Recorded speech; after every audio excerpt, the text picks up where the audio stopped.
Bonjour à tous et bienvenue dans notre matinale. Comment bien commencer la journée?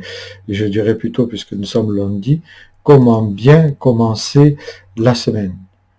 Ce matin, j'ai choisi un verset qui m'a beaucoup interpellé. C'est le Proverbe 20, verset 6.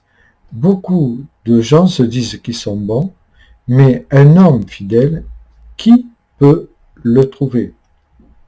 Le dictionnaire définit la fidélité en ces termes: constance, respect de la parole donnée, qualité de celui qui ne varie pas dans ses goûts, mais aussi dans ses attachements, probité, conformité à la vérité, exactitude.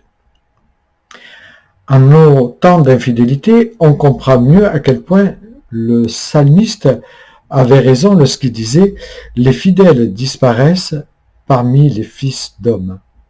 Psaume 12, verset 2. Aujourd'hui, dans notre société moderne, il n'y a pas beaucoup d'éléments qui nous poussent à un attachement, on pourrait dire, durable.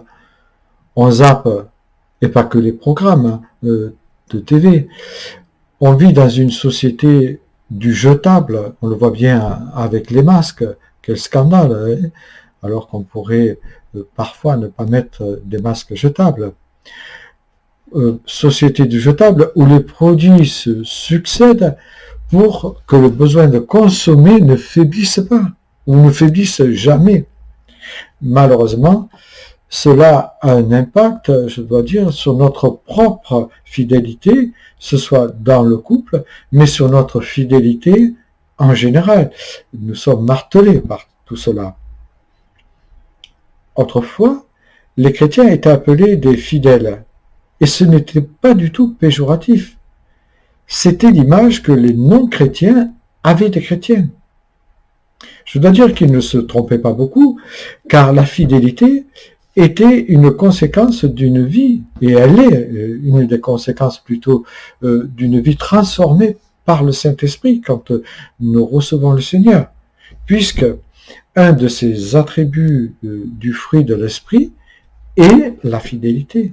Rappelez-vous dans Galates 5, 22, le fruit de l'Esprit, c'est l'amour, la joie, la paix, la patience, la bonté, la bénignité, la fidélité, la douceur, la maîtrise de soi. Donc, nous voyons que quand nous nous laissons remplir de l'Esprit de Dieu, il nous rend capables de vivre la fidélité que Dieu désire que nous vivions. Le chrétien se doit d'être fidèle, c'est-à-dire quelqu'un de confiance, quelqu'un en qui on peut avoir confiance. Et on reconnaît quelqu'un de fidèle à sa manière de vivre sa foi avec persévérance.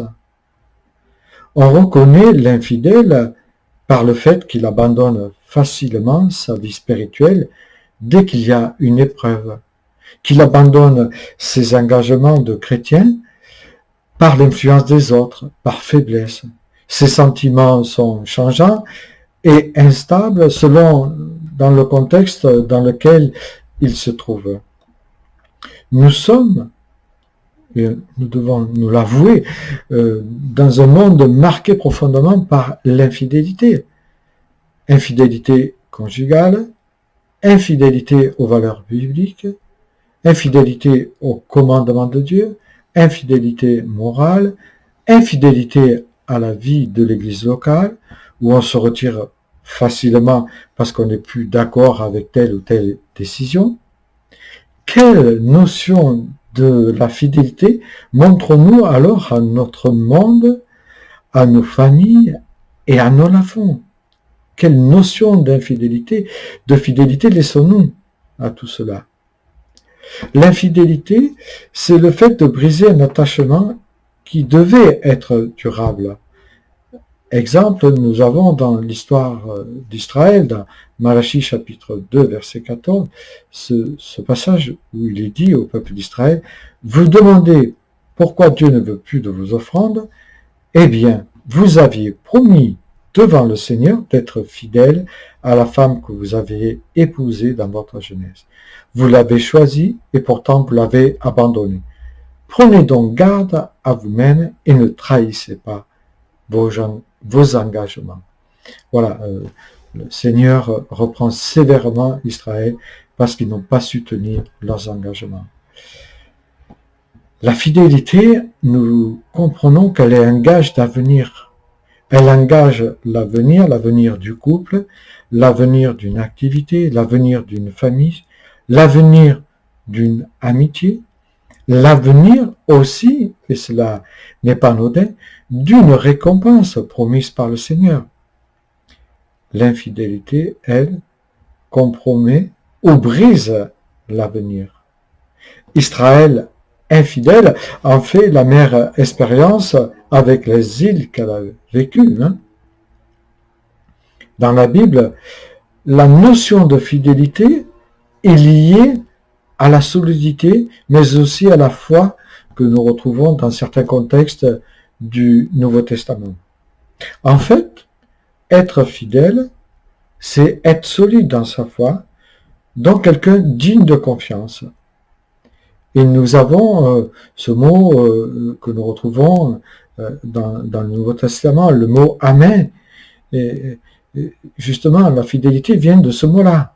Il signifie non pas que la prière est terminée, mais c'est l'affirmation que Dieu est fidèle, donc que je peux compter sur lui pour l'accomplissement de cette prière. Si nous voulons demeurer et devenir fidèles, donnons à notre tour la place qui revient à la parole dans notre programme journalier et que la lecture de cette parole nous pousse à la prière.